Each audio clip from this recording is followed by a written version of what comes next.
What do Republicans and Democrats need to do to pick up seats this November?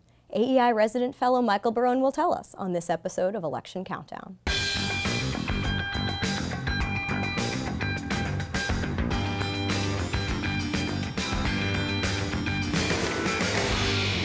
We're in the final stretch before Election Day, and so it's a good time to sit down and talk strategy. What do we know about each party's strengths and weaknesses this fall? And what is each party's best path towards control of the House and Senate? To discuss this with us is AEI resident fellow Michael Barone, senior political analyst for the Washington Examiner and co-author of the long-running Almanac of American Politics. Michael has also visited every single congressional district, so there's no one better able to tell us what's going on in all the districts. Michael, thanks for being here. Well, it's nice to be with you, even if in Washington, D.C., we're not in a congressional district. That's a separate point for another video. First, in this year's House elections, Democrats seem to be on the defensive, if indeed Americans stay in the vein of straight-ticket voting. If we look district by district, President Obama carried 209 districts in 2012, while Mitt Romney actually carried 226 districts. But in the popular vote, Obama beat Romney by a 51 to 47% margin. So the obvious first question is why? Why have Democrats been trailing recently in the district-by-district count? Well, one explanation that's often given, especially but not solely by Democrats, is redistricting. Republicans had an advantage in the redistricting following the reapportionment of House seats among the states after the 2010 census, and they used it in partisan districting plans in Pennsylvania, Ohio, Michigan, Wisconsin, North Carolina, Georgia, and Florida. On the other hand, Democrats, either operating through legislatures or through supposedly independent commissions that they successfully gamed, had the advantage in Illinois, Maryland, Arizona, and California. So that partially offset it. Redistricting is a mild benefit to Republicans, does not explain entirely the Republican advantage, and that's explained by demographics. Democratic voters are more heavily concentrated in certain central cities, sympathetic suburbs, and university towns. Groups like black voters, Hispanic voters, gentry liberals, to use Joel Kotkin's term, think Nancy Pelosi from San Francisco, tend to be concentrated in districts that are 75, 85, 95% Democratic. Republican voters are more spread more evenly around the rest of the country. So any districting plan, even one drawn up by Democrats, would tend to give Republicans something of an advantage because of this demographic factor. And you can judge the effect not only by the 2012 election, in which Mitt Romney carried 226 House seats, a majority of the House seats, and President Obama, with 51% of the popular vote, carried only 209. Go back 8 years. George W. Bush also won re-election with 51% of the popular vote, but instead of carrying 209 districts like President Obama did, he carried 255. That's the advantage that works out. So we're straight ticket voting. We had fewer districts which voted for a congressman of one party and a presidential candidate of another party in 2012 than at any time, only 26 such districts, any time since 1920. And even I haven't been around to cover the 1920 election. No. So that means it's very much uphill for Democrats to win, particularly since President Obama's job rating is lower today than it was when he won re-election in November 2012 and still failed to carry a majority of House districts. Yeah, so it looks like Republicans are going to have that district-by-district advantage. Yeah, you can see certain districts. There's a few districts that are basically certain to flip parties. Utah 4, North Carolina 7 are going to switch from Democratic to Republican. The Democratic incumbents in those heavily Republican seats only narrowly won 2012 retired. California 31, in which the general election under California law was between two Republicans in 2012. Democrats couldn't win it. In a district that Obama carried with 57% of the vote, that's going to flip to the Democrats.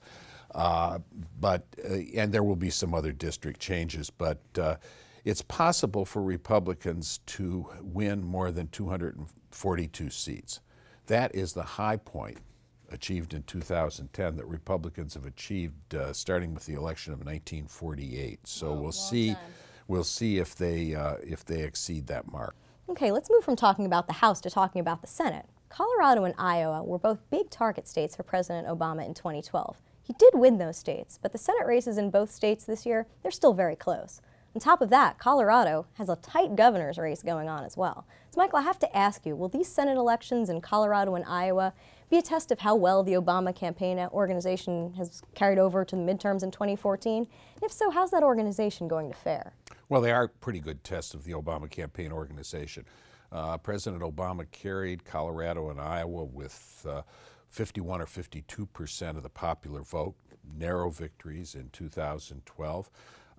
Repeating the victories, but with lower numbers than he achieved in those states in 2008.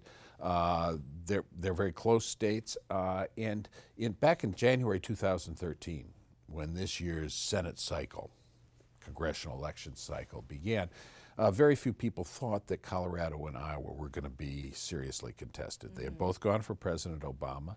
You had an incumbent, Senator Mark Udall in Colorado, who didn't seem to be in any particular trouble. You had Senator Tom Harkin of Iowa, who'd been in office for 30 years. He eventually decided to retire, but they had a sort of designated successor, if you will, and designated nominee at least. Bruce Braley, the 1st District Congressman, won that Democratic nomination, and Republicans had what seemed to be a free-for-all primary, like some of those 2010 and 2012 primaries that ended up with Republican candidates who lost winnable seats. But both states have now got serious Republican challengers. Congressman Cory Gardner in Colorado and Joni Ernst, a state senator and a military veteran from Iowa. Never elected a woman senator, as it happens, or a woman congressman. So it's those are polling basically 1-point races right now. So yeah, that's a pretty good test of whether or not the machine, the capabilities, the strategy, the volunteers, that were successful in producing electoral votes for President Obama, 9 in Colorado, 6 in Iowa, can still win in Senate races there, and it's by no means clear who's going to win those races. Are there any other states that we should be looking at as indications of how well that campaign organization is doing? Well, I think New Hampshire is another case.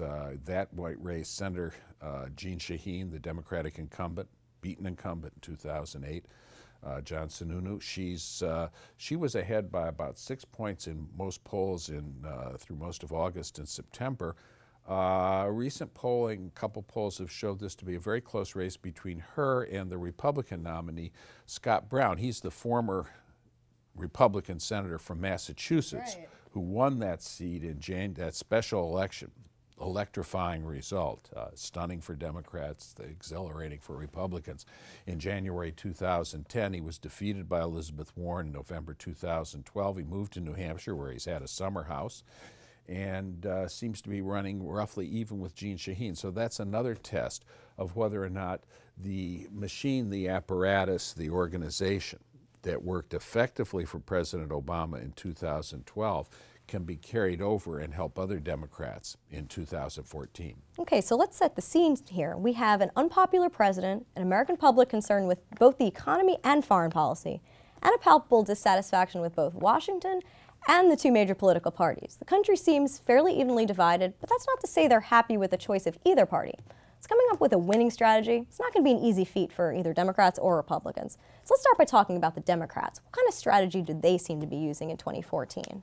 Well, Democrats seem to be using a strategy that's based partly on the strength of their their candidates on local issues. Their incumbents say that they've been working hard for voters. The candidates who are challenger candidates are running in open seats, point up aspects of their record.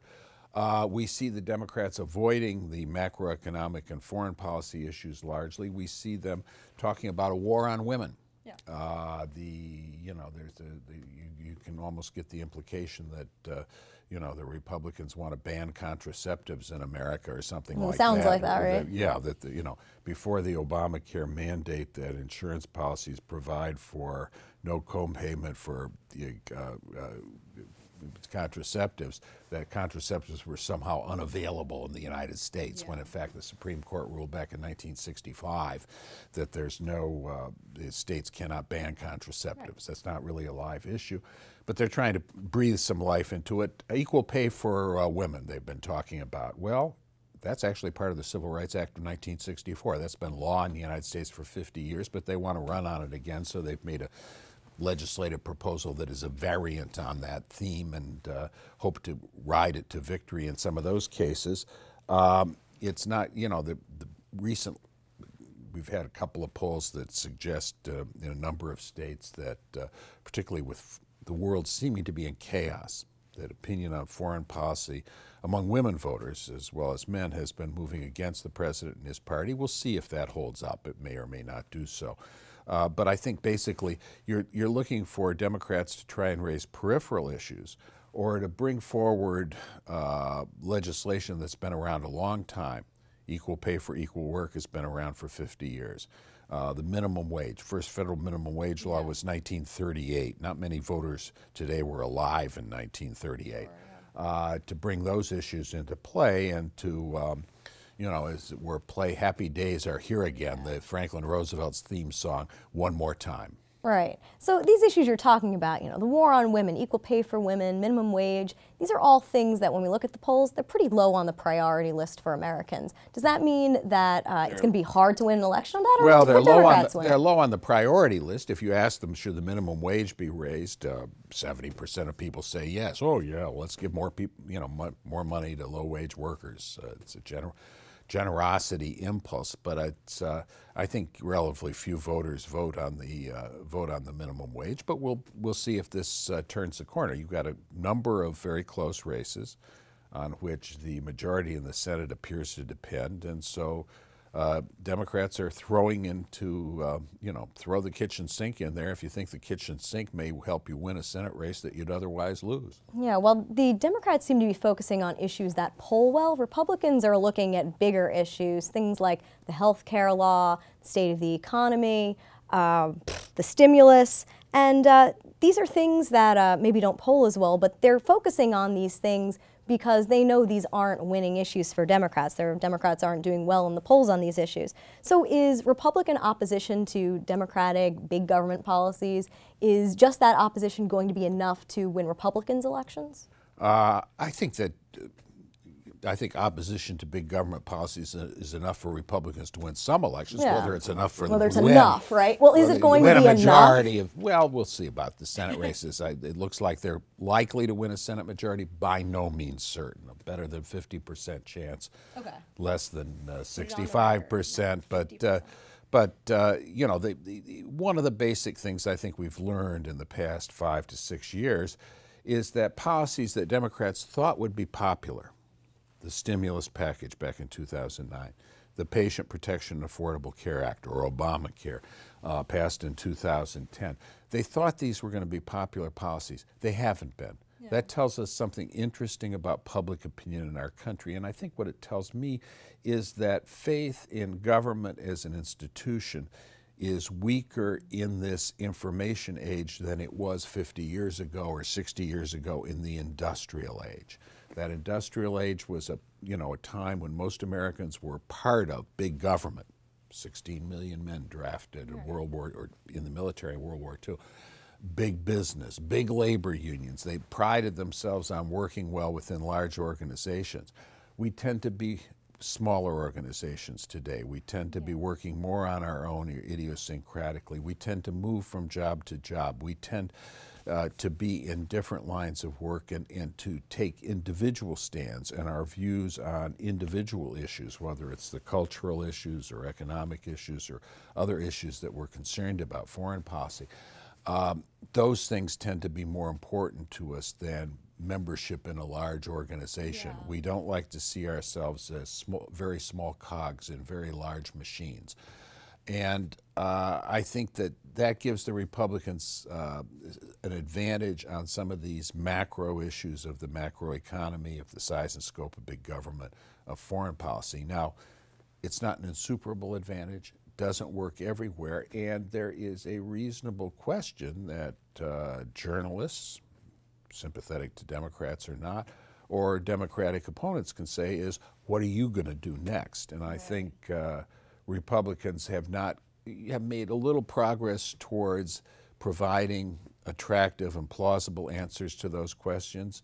That may be enough for them to win a Senate majority, maintain their House majority in 2014.